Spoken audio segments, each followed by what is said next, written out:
Whenever you start a displacement diagram, you're always going to look for two lots of information. You're going to have a look for the explanation of how the follower is meant to move, and then you're also going to look for a little note which is always written at the bottom of that explanation, starting like that, which tells you what scale to use on the horizontal part of your displacement diagram. Here I've already set out the horizontal of the displacement diagram, and the scale that I've been told to use for this one is that for every 4 millimeters of the horizontal line I must mark off 20-degree intervals. So you would go and measure 4 millimeters from that point to there, make a mark, and then write in 20 degrees. Measure another 4 millimeters across, and then mark off 40 degrees, and carry on all the way across until you get to 360 degrees. Once you've completed the horizontal part of your displacement diagram, you can now go and have a look at the piece of information which tells you how the follower is meant to move. Now, the first part of the movement that we're going to have a look at today is acceleration and retardation. So we're going to say that for the first 160 degrees of the follower's movement, it will move with uniform acceleration and retardation. And to be able to complete drawing that movement will work as follows. They've told us that it starts at 0 degrees, so we're going to go and draw a vertical line up from the 0-degree point, and then we're going to draw another vertical line from where the movement is meant to end, which is at the 160-degree mark on our horizontal. We then have been told that the movement is that the follower moves up a total of 60 millimeters, okay, during the acceleration retardation. So we're also going to go measure off on that vertical line 60 millimeters up, and we're then going to draw a line across, and that distance over there must be 60 millimeters, and that distance on the horizontal must be 160 degrees, because they've told us that the motion is over first 160 degrees, and that the follower must move a total of 60 millimeters up.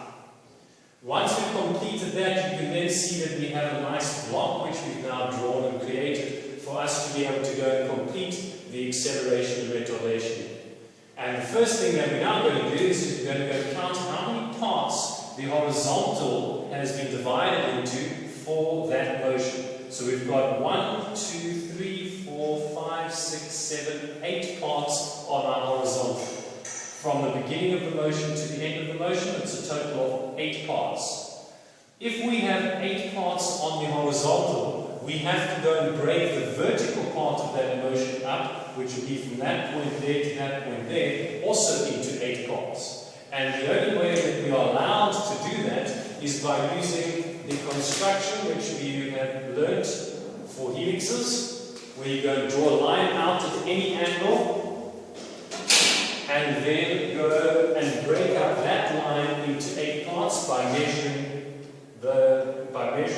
off equal parts. I'm going to use 5 millimeters here and measure off 8 parts, 5 millimeters apart. 1, 2, 3, 4, 5, 6, 7, 8. And that last part over there, we go and join to the top of the line that we wanted to break up. And then using your other set square, which you normally do, which you've done before, you will then go and draw parallel lines to that last line. And those parallel lines then break up your vertical line into 8 equal parts. That construction has to be used for breaking up the vertical line into 8 equal parts. Once you've done that, you can then go and draw a line, a vertical line, through the center part of the block that you've got. So that's the center mark on that block, halfway between that point and that point, okay, at 80 degrees. And then we can also mark off the center line on our vertical. So 1, 2, 3, 4, we can see that our center point is going to be there, and we're going to go and draw a center line through there as well. Then the easiest way to carry on is then to go and mark off each of these parts on that center line. Don't draw the line all the way across, otherwise it starts to look a little bit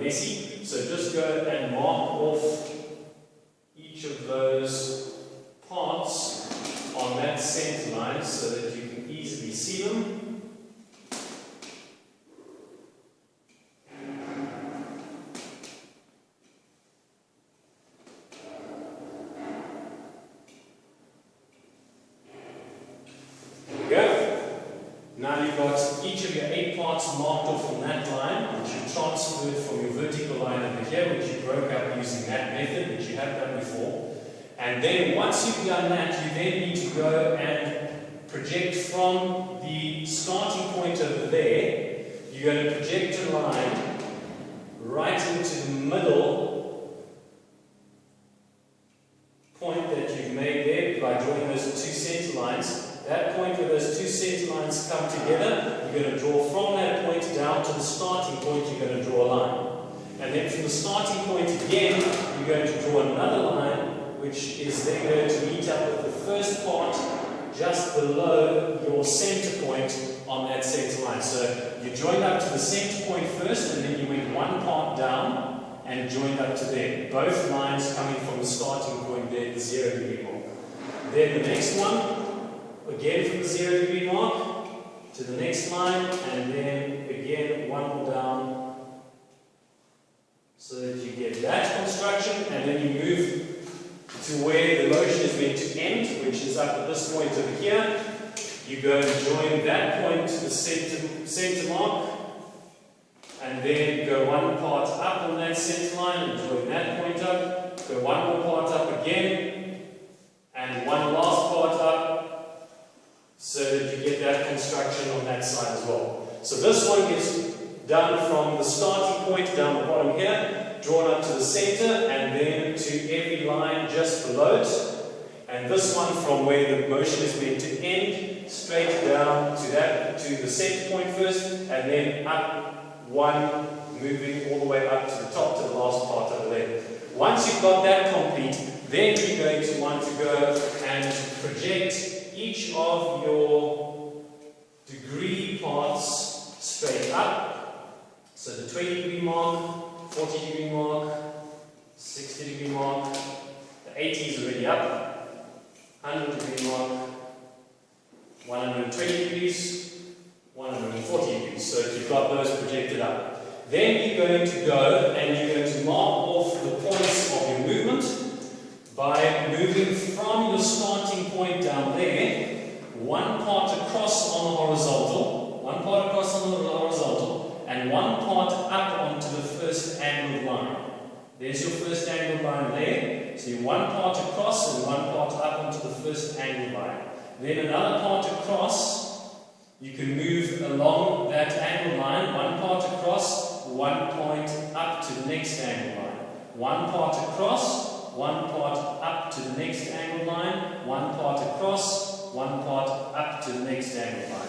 From this point here, you carry on, one part across, one part up to the next angled line, one part across, one part up to the next angled line, one part across, one part up to the next one, and then one part across will then end you at the top over there, which is the end of your motion. Once you've made all of those marks going up, you can then take your French curve and go and join those points, which then forms your acceleration and retardation motion for your displacement diagram, which looks like that. Then they will tell you, of course, that displacement diagram is not complete because you've only done the first 160 degrees of motion. They will then tell you how the rest of the motion is meant to pan out. And that would be something like, let's say, for example, that the follow is meant to rise again over the next 40 degrees to another 5, let's say 10 millimeters up. So you go and measure 10 millimeters, mark it off, draw a line across, and from the 200 degree mark, draw a line up, and we join the last part of our motion to where the follow is now meant to be. So that's a rise of 10 millimeters over 40 degrees. And then let's say that the follow is at rest for the next 60 degrees. So we go 20, 40, 60. That will take us to 260 degrees. So if it's at rest, up until that point, we can mark that off and then draw a line there where our follower is going to be at rest. And then let's say that the follower then returns to its original position. Whenever they say it returns to its original position, it simply goes straight from that height right down back to the lowest point on the vertical, which is right back down to 0. So you would draw a line from there straight back down to the 360-degree mark. This part of your motion over here is now your acceleration, your retardation. You have to always make sure, as a reminder, that the amount of parts that you have on your horizontal here are the same amount of parts that you break up your vertical line into. They have to always be identical. You also need to make sure that for this construction, that the amount of parts you have on the horizontal is even. Okay? If you don't have an even amount of parts, then the construction will not work out. And then the rest of that displacement diagram is all uniform velocity. That's the type of motion that you learned in grade 11. So you had acceleration and retardation from 0 to 160 degrees, and then the last part of motion from 160 to 360 degrees was all uniform velocity. And that completes your acceleration and